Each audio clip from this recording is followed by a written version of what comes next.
Malagim na trahedya sa Nueva Ecija. Siyam ang patay habang siyam na iba pa ang sugatan sa karambola ng bus, fuel tanker at motorsiklo sa Muñoz City. Labis ang hinagpis ng mga kaanak ng mga nasawi. Ang ilang nakaligtas, ikinuwento naman ang kanilang sinapit. Mula sa Nueva Ecija, saksi si Dante Perello. Hindi lang nawasak ang harapan, nagkahiwa-hiwalay pa ang ilang bahagi ng bus ng Victory Liner at ng fuel tanker na nagkasalpukan sa Muñoz, Nueva Ecija. Patay ang parehong driver ng tanker at bus, gayon din ang 5 pasahero ng bus na kung hindi tumilapon ay naipit raw sa mga napiping bahagi nito. Ang motorsiklo namang iniwasan ng bus bago ang salpukan, dinatna ng GMA News na nakatagilid sa tabing kalsada. Patay ang mag-asawang angkas nito. Sa kabuuan, siyam ang nasawi sa karambola. Nakaligtas naman ang konduktor ng bus. Nakatatapos lang daw relyebuhan ng driver sa pagmamaneho. Basta nalaglag na lang ako bigla sa upuan, sa tinutulugan ko. Siyempre pagbangon ko, nakita ko mga pasahero sa gitna. Hindi pwedeng antukin yun kasi mahaba na yung tulog niya. Tapos hindi naman po agad nagmaneho yun, nagkape pa. Nag-CR. Marami pa siyang ginawa, nagbarya ng mga pasaheros.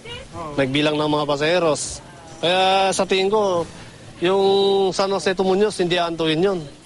Siyam ang sugatan kabilang ang pahinante ng tanker na hindi na halos makalakad sa tinamong galos at bugbog sa katawan. Nagulat nga ako eh. Ayan na, mamatay na tayo. Ako nga sa driver ko eh. Mabilis ang takbo ng bus. Pero kami mabagal lang kami kargada eh. Pagising ko nga, sa baba na ako eh. Tapos nagkakagulo na sila. 2 na lang sa mga sugatan ang nananatili pa sa ospital hanggang ngayon. Sa investigasyon ng Muñoz Police, lumabas na mabilis daw ang takbo ng bus habang binabagtas ang southbound lane ng Maharlika Highway na kilala ring Nueva Ecija, Cagayan Valley Road. Galing Tuguegarao City ang bus at papuntang Cubao, Quezon City. Bumulaga umano sa harap ng bus ang isang motorsiklo habang nasa madilim na bahagi ng highway. Kumabig daw pakaliwa ang bus pero nahagip pa rin ang motorsiklo at nakasalubong na nga ang tanker na nasa kabilang lane. Di maitago ng mga kaanak ng mga biktima ang hinagpis sa sinapit ng kanilang mga mahal sa buhay. Anak ko na driver din na tanker na driver ni Zapata sa Bagabag. Tumawag sa akin, siya nagsabi sa akin, ala na si Tito Eka. Okay. Kaya di ko sinabi nito, binasalubong kami tanker dyan, senyasan na lang. Eh di niya alam. Nag-aabang po ng bus papuntang Manila. Luluwas po.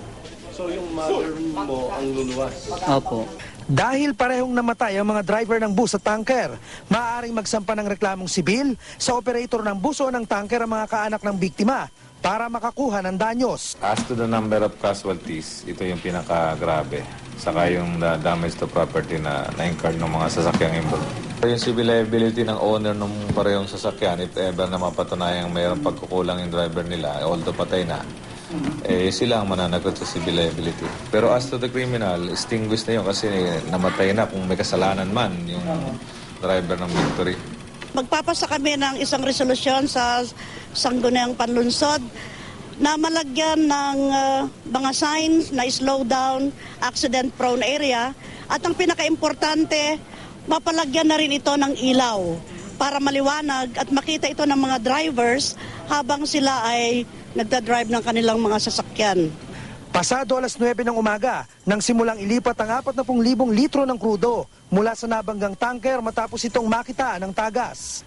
Nakabalik na rin ng Metro Manila ang ilang pasahero tulad ni Jerry na nagtamo ng sugat sa ulo at kaliwang binti. Kitang-kita po namin kung paano yung nangyari sa kanila, kung paano naipit yung mga ulo, paano naipit yung mga katawan. Siniguro naman ang pamunuan ng Victory Liner na tutulungan ang pamilya ng mga nasawi at mga nasaktan sa insidente. Magsasagawa rin daw sila ng sariling investigasyon. Lahat po ng seminars at pagpapaalala sa kanila, nandito na po sa amin. Ultimo nga po na mahaba ang buhok, bawal din sa amin, may bigote lahat. Kompleto po at lahat po ng dapat na nilang kumbagay kailangan gawin bago magmaneho ay napagsiseminaran nila. Mula rito sa Nueva Ecija, ako si Dante Perello, ang inyong saksi.